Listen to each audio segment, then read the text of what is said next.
Hello, everyone, and welcome to the Doctors of Running podcast, where we, a group of doctors of physical therapy, discuss the art and the science of the stuff that we're putting on our feet. I'm Andrea Myers, and today we have a very special guest with us, Dr. Alan Lim, the founder of Skratch Labs. Dr. Lim, thank you so much for joining us today. We're so excited to have you on the pod. Yeah, thanks for having me. Skratch is also this year's sponsor of the pod, so we also are very appreciative of all of your support of our podcast. We love your products. I've been using them, I think, since you started Skratch Labs back in 2012. So thank you for providing many, many great products over the years. For those of you who aren't familiar with Dr. Lim, he received his doctorate from the Applied Exercise Science Laboratory at the University of Colorado at Boulder. His doctoral work focused on the use of portable power meters to better understand the demands associated with professional cycling. After graduating, Alan worked on the Pro Cycling Tour as a sports scientist and coach for the Phonak, Garmin, and Radio Shack professional cycling teams. After leaving the Pro Tour in 2012, Alan founded Skratch Labs, a sports nutrition company based in Boulder, Colorado, where he leads product development and innovation. He has also helped co-author 3 cookbooks with Chef B.O. Thomas, the Feed Zone Cookbook, Feed Zone Portables, and the Feed Zone Table, which I have all 3. They are awesome and highly recommend. So again, thanks so much for joining us. And first off, can you just tell us what led you to starting Skratch Labs? I think the start of Skratch Labs, like many things in life, was a bit of a happy accident. I never really identified or saw myself as an entrepreneur or a business person. But, my time on the Pro Tour was up. I needed a way to support myself. I had been making sports drinks and different, sports nutrition products for the athletes I worked with when I was on the Pro Cycling Tour. And a lot of these athletes who I had formerly worked with were asking me for these products. And so with my really good friend Ian McGregor and Aaron Foster, we literally started making this stuff in, first in little blenders in my own kitchen, and then using a paint shaker at our local hardware store. Initially, we thought it was kind of, maybe a funny little joke, but we started to really hear from what I might call everyday athletes that we were having a big impact on making the best part of their day even better, and found, a lot of learning, a lot of meaning, a lot of curiosity out of it all. And so just followed our nose and,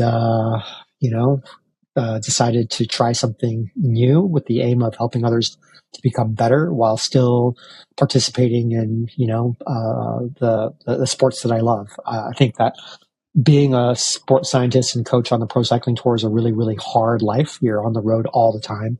I wanted to continue to participate in that life, but I wanted to have a more unconditional relationship with it, which meant that I had to find a way to become financially stable. So, in many ways, Skratch Labs has allowed me to continue working at a very high level in sport, but instead of the athletes having to worry about hiring me, Skratch effectively sponsors me to help the athletes.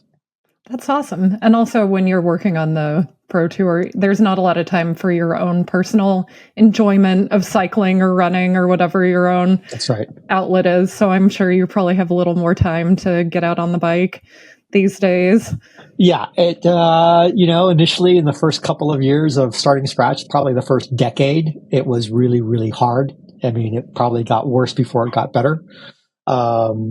But, the last 2 or so years, I've been able to enjoy getting out on the bike more and taking better care of myself as the company has grown and become more stable. And, it's been a nice thing. That's awesome. Well, congratulations. It's good to be at that point. And yeah, I remember when Secret Drink Mix had first come out and people were talking about it. And back then, the options for electrolyte drinks really were not that great. I remember one brand in particular, if you didn't wash your bottles 30 minutes after you rode, you had a science experiment pretty quickly. And some just didn't taste that good, and some just didn't have the ingredients that you needed. So you guys have really nailed it on the head with the various offerings that you have. But your products have kind of evolved since you started. So can you tell me kind of how that development process worked and how you've come to the line that you have currently? It always comes from the athletes. It always comes from conversations and from, the solving of problems for them. Our sports drink mix hasn't changed all that much. If anything, it does have a little bit more sodium. We keep the formula extraordinarily simple. It's really just sucrose and glucose, so simple sugars. It has an amount of sodium that is on average the amount that someone loses in sweat, which is about 800 milligrams of sodium per liter. And then we just use freeze-dried fruit or dehydrated fruit juice to flavor the drink, and that's it. This was the first product that we started with, and since then we've added other products to our line. We've added a very complex carbohydrate drink mix, something we call super high carb, to the line, which is made out of a complex starch called highly branched cyclic dextrin. This allows more calories to be put into a given volume of water, so that you can get more calories through liquid fuel.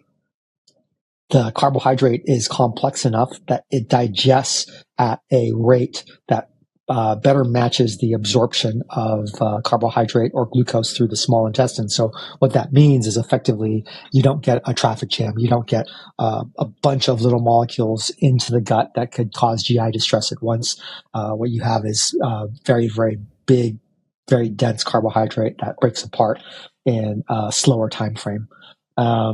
You've added a recovery drink mix, which is basically, our version of chocolate milk or horchata or strawberry milk. We also have a vegan recovery drink mix product. And then we have some products like energy chews and energy bars. And finally, my whole adage has always been, you can cook your own food. You can make your own sports drinks. You don't necessarily have to buy products from ourselves, from Skratch or from other companies. And so this is why we wrote the Feed Zone cookbook series with Chef Bijou. In the same light, this is also why we started the Skratch Labs Cafe in Boulder, Colorado, a place where athletes can come and connect, learn, be inspired, and have great food before and after their, big adventures. I haven't had the chance to visit you guys in Boulder, but I've heard that your cafe is quite a place. So hopefully someday. It's awesome. I think your cookbooks really, for cyclists in particular, change just options of what you could eat on the bike. Because you go on a 6-hour ride. I don't know if you know this. I was a professional cyclist 20 years ago. Yeah. You get tired of bars and gels and, I don't need to tell you that, but just being able to make something like those rice cakes in your book where it is real food. You can vary up the ingredients so you don't get tired of it. It makes you want to keep eating. That was really revolutionary for cycling. And I'd love to get your input on, runners would love those same options. It's just we're a little more limited by storage issues and digestive issues.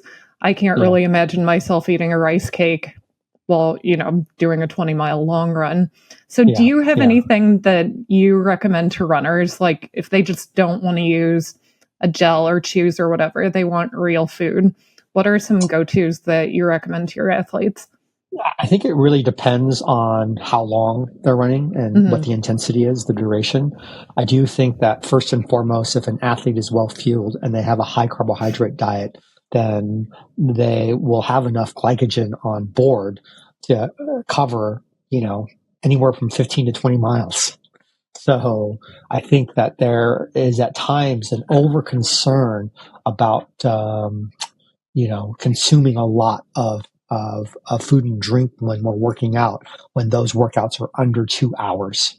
So if the workout is under 2 hours, my general recommendation is just make sure that you're eating properly during the week, during your training life, and especially 3 hours before you work out. And that if your blood sugar is a little low or you feel a little under, or it's going to be a particularly intense workout, I'll usually have athletes drink, anywhere from 250 to 500 mils of carbohydrate right when they start their workout. So that's 50 to 100 grams and 250 to 500 mils of water. So we'll use our super high carb product and make it at about a 20% carbohydrate solution. That's 20 grams per 100 mils. And, they'll have a bolus of carbohydrate right when they start. And usually that allows runners not to have any GI distress, but it allows them to keep their blood sugar at a much higher level during their workout. I think that for the ultra endurance runners and crowd, it really depends on the intensity, right? You've got to make some calculations to figure out what is the minimum amount of carbohydrate you need to have to keep your blood sugar off. There is a lot of research that's involved because we're using a combination of fat and carbohydrate during exercise, and that ratio can change depending upon the intensity for a given individual. Usually, sports drink mix is enough, and usually, some simple foods can work as long as there's not a lot of fiber, as long as it's very, very simple and there's not a lot of kind of excess. So, as an example, I've had runners boil just little potatoes, add a little bit of salt, maybe a little bit of Parmesan or olive oil, and wrap them up in paper foil. And that's usually simple enough that it works out okay. But this is about a lot of experimentation, both what you eat when you're not exercising as well as what you're eating during exercise. There is a limit to what the gut can absorb, and oftentimes those limitations are also based upon temperature. And so if you're overheating or you have heat stress or you're not keeping yourself cool, that could actually be the real bottleneck to absorbing carbohydrate and, keeping your blood sugar up. So yeah, lots of options. I'd start with making sure you're well fed. And that is the number one most important recommendation. I think, as endurance athletes, we can get caught up in like the 1%, whereas we really need to focus on the 99%. Sleep, proper nutrition, most of the day when we're not exercising, decreasing stress where we can, strength training, all of the basic things that people know they should do, but they're not as exciting as talking about like, oh, this fancy new nutrition product or Yeah. You can't eat your way into fitness. Right.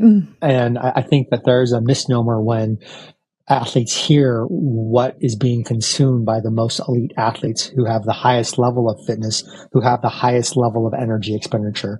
For those athletes, they have to eat in proportion to their energy expenditure. So a lot of this also depends on, well, how many calories are you burning? And I do think that a lot of people overestimate how much work they're doing when they're out on a run. I think a very, very simple rule, this is overgeneralized, but every mile, whether you walk or run, is going to burn about 100 calories. So, and, for most people, if they are on a high carbohydrate diet, they'll likely have about 2,000 calories worth of glycogen on board, which is the storage form of carbohydrate, which your body can use as that, high octane fuel during high intensity exercise. So I was listening to you on another podcast recently, and you had mentioned, that you have your athletes drink a high carb bottle right before starting, and that you also recommend not eating in the 1 to 2 hours before exercise, which of course makes sense because you don't want a blood sugar crash. So that interested me because I work out in the morning. I get up an hour before I'm going to go run. I eat a bowl of oatmeal and I can go run. And I don't have any symptoms of, blood sugar crash. But for people like me, would it actually be better to not eat that hour before and just take something right before heading out? Or is it more so you figure out what works for you? Yeah, I don't know. I would say it's what works for you. And that's a very easy experiment for you to do. So I'm not a believer in any particular way or like fact per se. I'll say that differently. I'm not a believer in any particular fact. I am a believer in the process of the scientific method as a way. And so you can do that experiment yourself and actually try a different approach, meaning sleep an extra hour, have, 50 to 100 grams of carbohydrate right as you start your workout, and see if you perform better, see if you feel better, see if you go faster. Right. Do this a few times on the same course and then go back to the oatmeal and see how you feel. You can also buy a blood glucose sensor and monitor your blood sugar and see which results in a more consistent and elevated blood sugar during the exercise. And you can monitor whether or not that increase in blood sugar during exercise is associated with better performance as well. So I would encourage you to experiment. I would also say that being able to eat an hour before exercise is not the norm. So while it might work for you, it's usually not where I would start someone. Yeah, understood. Yeah, we're all an N of one, right? What works for me isn't going to work for you. So we know scientific facts, but that doesn't mean that those facts apply the same to everybody. Well, yeah, that's right, because most scientific facts are based on an average. They're based on a normal distribution. Right. And depending upon where you end up on the scatter plot, if you're on one far side, one standard deviation over versus two standard deviations over, you're talking about being a totally different beast. Of course. And yet, also, thanks to Stacy Sims and other researchers, there are finally some exercise physiology research studies being done specifically on women. But for many, many years, most studies were done on men. So a lot of the nutrition research that, I had access to 20, 30 years ago didn't apply to me as accurately as perhaps it could have now. Yeah. I think what's important when you read the scientific literature is you read the methods and you try to understand whether or not you can replicate those methods, for yourself. Right. Obviously, today it's a lot easier to do than in the past because there are so many tools available to us to self-monitor, whereas in the past there were not. You had to go to a laboratory to measure power output. You had to go to a laboratory to measure, blood lactate or, your blood sugar during exercise. Now you can make most of those measures with very common devices that are connected to your phone. Right. It's pretty incredible what is available at the consumer level now. I think blood glucose monitors are going to become more and more popular for all endurance athletes. I'm glad you brought that up. I wanted to ask you what you think about sweat rate sensors. Some companies have, a little sticker you put on and then it reports to an app and helps you figure out your sweat rate and sodium loss. Do you have an opinion on those? Is there one that's better than others? Or how would you have athletes figure out their sweat and sodium rates? Yeah, I think that the easiest way to measure sweat rates and the most accurate way to measure it is using a scale. So if you simply measure your body weight before and after, and you do a little bit of accounting as to what you drink during your activity, then you can basically take the weight difference, add back the water volume that you consumed, and that amount of body weight loss where 1 kilogram is equal to 1,000 mils, right? And, you add up the rest of your fluid in mils divided by your time of exercise is your sweat rate. And that's very, very simple to understand. What's harder to understand is what your sodium concentration is. And this is really, really important because hydration is not just about water volume. It's also about electrolyte balance. And so, our body is trying to do two things. It's trying to maintain it wants to maintain or replace the water that we've lost, but it also wants to maintain an appropriate concentration of sodium in our bloodstream. When we sweat, we also not just lose water, but we also lose sodium. And the sodium that we lose can be highly, highly variable. It's, probably amongst one of the top most genetically variable traits and phenotypically variable traits in the human species. So whereas, there might be a range of height, the range of sodium loss is like, threefold that, fivefold that, tenfold that of differences that you might see in normal adult height for a gender. Because of that, understanding how much salt we lose can be very, very important. But there's one very easy way to do that beyond direct measure, and that is simply to weigh yourself and to drink to thirst, because the thirst mechanism is triggered by two basic things. It's triggered by the maintenance of electrolyte balance. So there is what's called a hypernatremic trigger, where if your blood sodium concentration goes up too high because you're losing water, then you get thirsty. The other trigger is something called a hypovolemic trigger. So if you're losing water and your blood volume is going down, your blood pressure goes down. That's another trigger for thirst. There are many other triggers for thirst, but those are probably the most substantial. Now, assuming that during exercise your blood pressure is up, then a primary trigger now is going to be the maintenance of electrolyte balance. So if I lose 1,000 milligrams of sodium per liter of sweat, and I exercise for an hour on a very hot day and lose an entire liter of sweat, a whole Nalgene bottle, right? Because that liter of sweat at 1,000 milligrams is more dilute than blood, which is about 3,000 milligrams of sodium per liter of blood.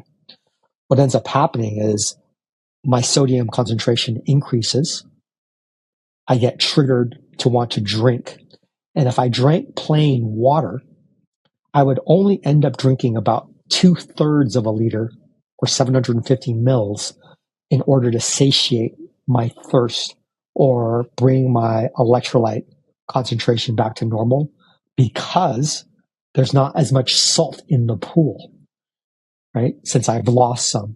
So what's very interesting is that if I am drinking plain water to thirst and I am losing a decent amount of sodium, your thirst mechanism will never get you to drink more water than what you've lost, because your thirst mechanism doesn't want you to dilute out your blood sodium value, doesn't want you to get hyponatremic.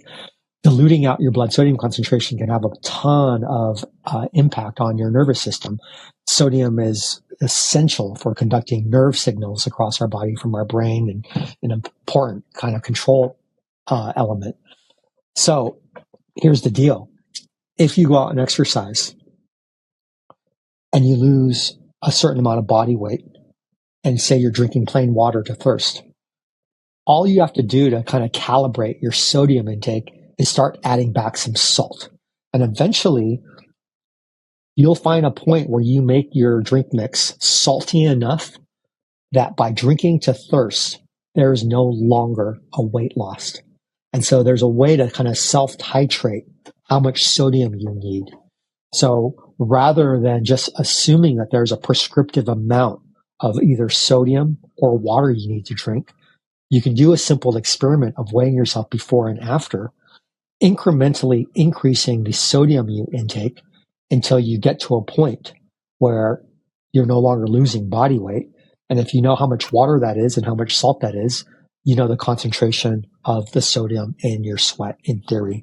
Or at least pragmatically, you know how much salt you need to consume to encourage your thirst so that you stay in both electrolyte balance as well as water balance. You can also, go to different laboratories or, exercise, phys labs, or you can come to the Skratch Labs office and we can directly measure how much sodium you lose in your sweat, and that will get you in the ballpark. There are a number of different devices that do it now. They range in their consistency. I generally like the H-Drop, which is both a sweat rate analysis wearable as well as a sodium concentration wearable. I find that my experience with it has been that the sweat rate is not very accurate, but that the sodium concentration is within range of what we measure. So it's not a bad device, but it's hit or miss. We've gotten some bad devices. We've gotten some really, really good devices from them. But I think that it's probably the one that I would recommend. I would back up the sweat rate with a scale, though. And that's great. I think the very, very simple conclusion of that whole little dissertation there is replace what you lose. We lose salt and we lose water when we exercise. We also burn fuel. If you can replace at least half the fuel you're burning and replace most of the water and salt that you're losing during exercise, you will perform better. Right. And I like how you explain this, because it's not a simple concept, but it is simple to figure out for yourself. It doesn't have to be some magical system. You don't need to pay for some crazy, it's just figure out what you lost, replace it, see how you feel. Yeah. That's right. That's right. You need some salt, you need a scale, you need water. Yep. We're in a good place in the States to have access to most of those things. I think so, yes. Yeah. So we've really dovetailed nicely into the first topic I wanted us to talk about, but here at DOR, we love to go on tangents. So thank you for these excellent tangents so far. So the podcast I listen to on, you are very good at explaining scientific concepts. And I think back to my college days, and all of the best, smartest professors taught the 101 level classes, because if you can teach basic concepts to undergrads, then that's much harder than teaching advanced concepts to people who already get it. So I would like you to do a little sports nutrition 101 for us, because you and I understand all of these terms, but when I deal with patients or bike fitting clients, a lot of people have a minimal understanding of even what the word glycogen means. So if you could just help our listeners understand some of these basic terms. So first, let's just start with glycogen. What is it? Why do we always talk about it? Why is it so important for us as endurance athletes? Yeah. So glycogen is the storage form of carbohydrate in muscle. We have three primary fuels that we can use to exist. We can use fat, we can use carbohydrate, and in some extreme cases, we can break down protein and use the carbon backbone from protein to fuel ourselves. And, that's kind of in a extreme starvation type of state or an extreme exercise state. But primarily we use fat and carbohydrate to fuel. The relationship between fat and carbohydrate in terms of when we use it for a fuel depends on intensity. So when we're sitting here just talking to one another, we're primarily using fat. It costs more oxygen to use fat, and there are more steps in utilizing fat. As we increase intensity and oxygen becomes more scarce, we start to use proportionately more carbohydrate. That carbohydrate, which is critical for high intensity work, though, is limited because the storage capacity for carbohydrate is much, much smaller than the storage capacity of fat. We could probably walk for days for, 100, 200 miles on fat, but only be able to run at a high intensity for 20 miles on stored glycogen. And so there's a disproportionate amount of fat in our body that we can use for fuel, but that necessitates that we slow down and go very slow. Whereas if you're a competitor, you need that carbohydrate to be able to go hard and to go fast. The other thing is that we can't completely utilize all of the fat we have unless we maintain the metabolic pathways that help us to burn fat. And those metabolic pathways are dependent upon the breakdown of carbohydrate as a substrate, because that carbohydrate provides some of the backbone material for those biochemical pathways. One simple analogy is that carbohydrate is like the wick and fat is like the wax. And you can't burn the wax without a little bit of wick. The wick, if you had a bunch of it and only burned that, would burn really fast and really, really hot.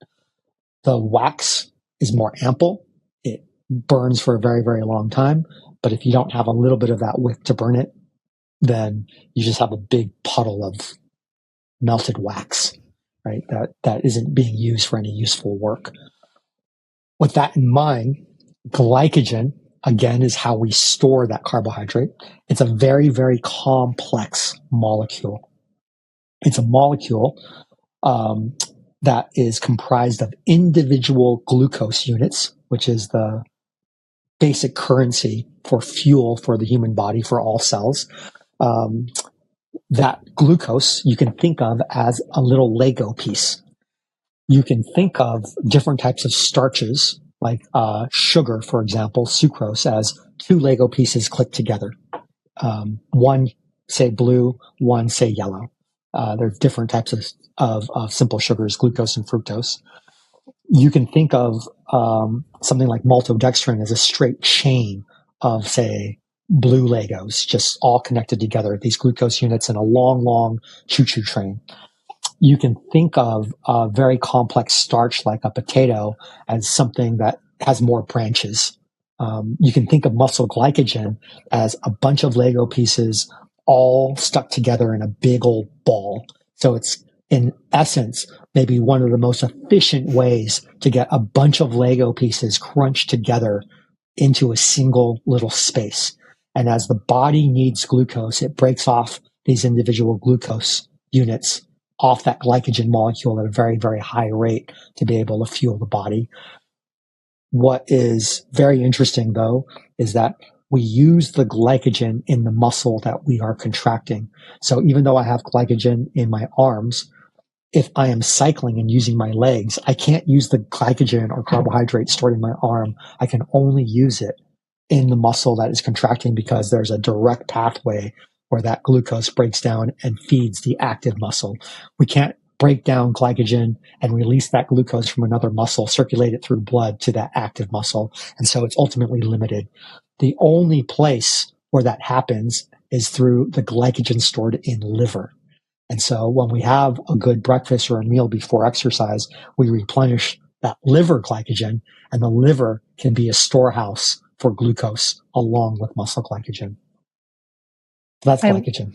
The Lego analogy is excellent. I love that. So next, if we could talk a little bit about protein. So we all know we should eat protein, and we probably don't eat enough of it, but why is protein important for endurance athletes? And two, we've also all heard about this recovery window after exercise, like first 30 minutes, you've got to get some protein in you, some carbs in you.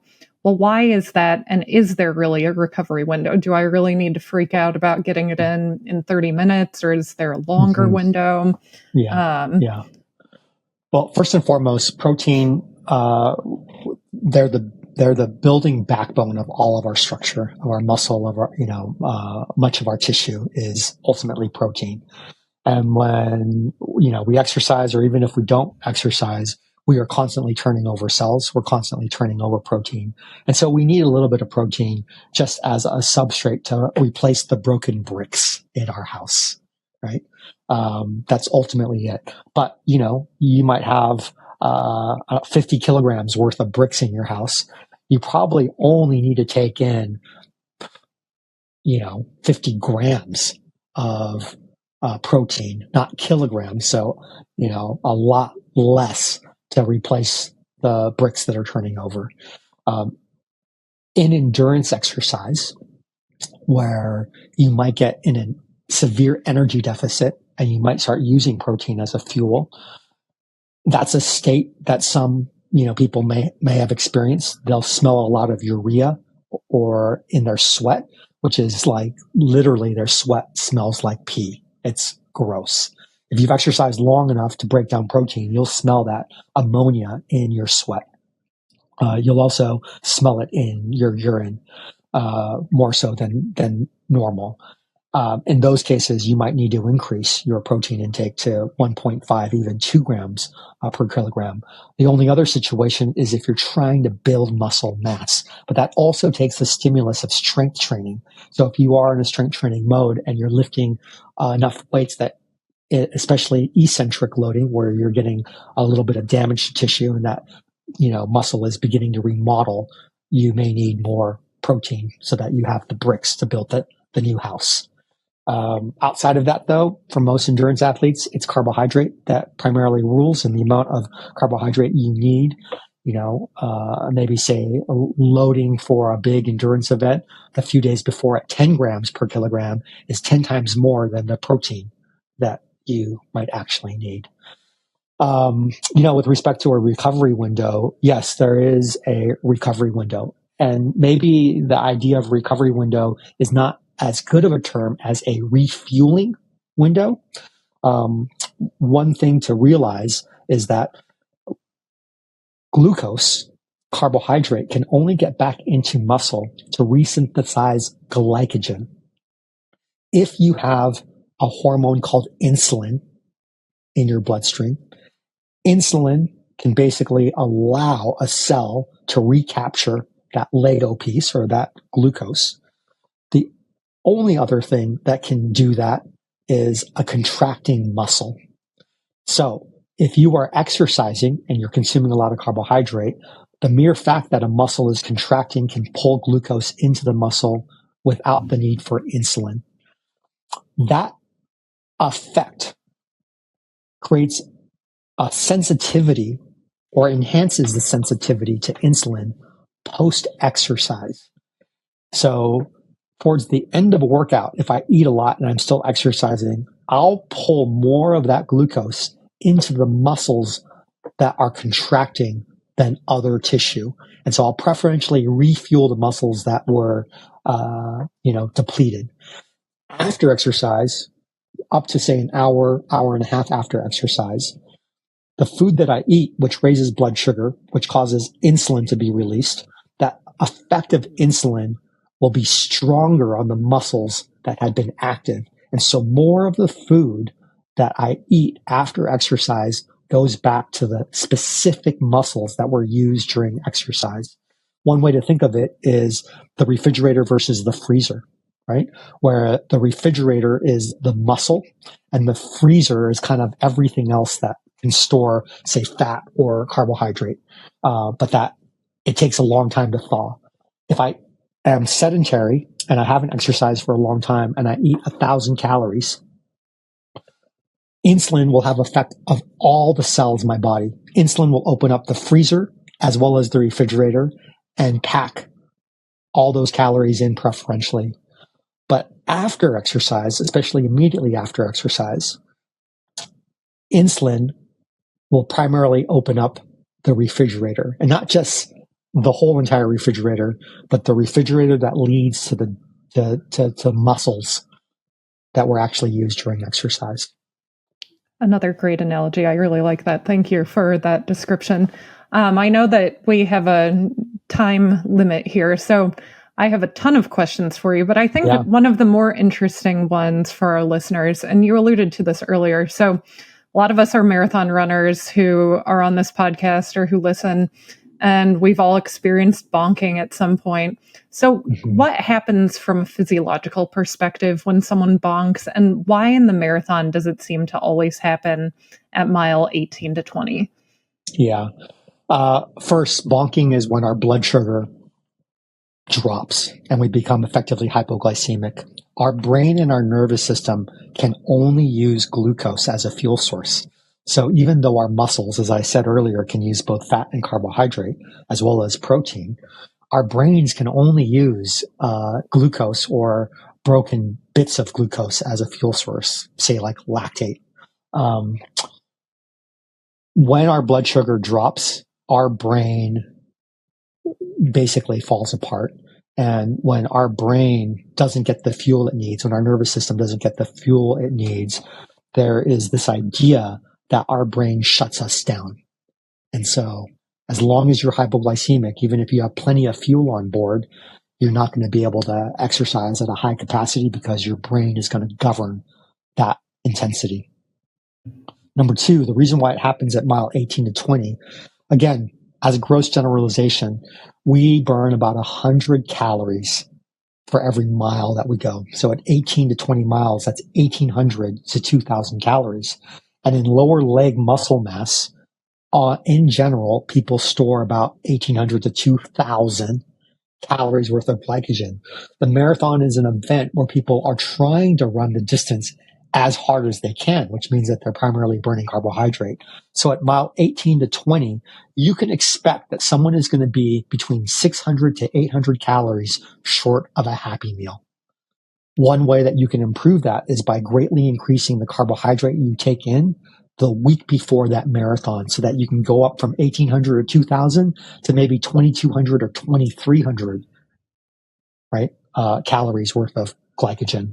The other thing that you can do is you can onboard probably in the range of 400 to 500 calories right at the start of the marathon. And this was a tactic that we had developed with Gwen Jorgensen when she was kind of between her triathlon world and her kind of marathon stint with Nike Bowerman.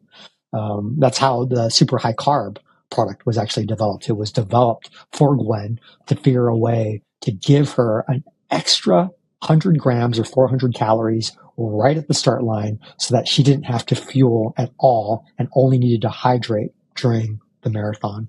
The marathon is so intense that you're breathing at a rate that you can't even really drink or eat. So another tactic, and I've seen this done before with elite marathoners, is as they come through a feed zone to get those precious calories and that hydration in, they literally stop. They drink, they consume their fuel, and then they start hauling ass. Maybe they lose 10 seconds, but they gain back that extra 5 to 6 miles. Oh, yeah. And you see that if you watch Kona or Nice, all of the top athletes are walking the aid stations just to get their calories in. That's right. That's right. Yeah, that's right. So there you go. All relates back to, to glycogen. Yeah, glycogen is the key. All right. Well, we will get you to your next appointment on time. So if people want to find out more about Skratch, just go to www.skratch.com. You've got all your nutrition products on there. You've got links to the books, I believe. Yep. Right. And Skratch is kind enough to give our listeners a discount code on their first purchase on the Skratch website. It's just Doctors of Running, all caps. We'll throw that in the show notes so you guys can use it. And as always, leave us a review. We love hearing from you. And maybe we can convince Dr. Lim to join us again and maybe answer some of your guys' questions. Yeah, I'd be very, very happy to do so. This is a rabbit hole, and it's a lot of fun to talk about. It is. Well, thanks again so much, and hope to see you again soon. Okay. Thank you.